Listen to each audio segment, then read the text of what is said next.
That means that knife arm is clear between that knife arm and that hill. And that means it's leaving fibers in that straight on that hill. That's why you're not a straight foot. There's another one. Look at that shit going on.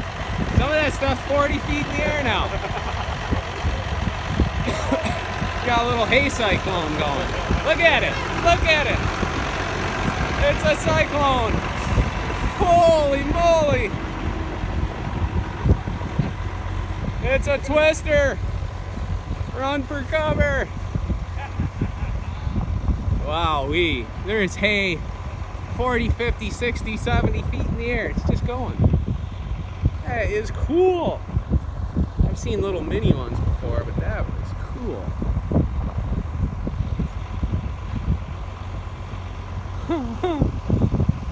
I think the hay gods are smiling down upon us today. I'm going to take it as that. Must be this high elevation hilltop. Beautiful. Alright. 5-7 is not ready to roll. Dial in.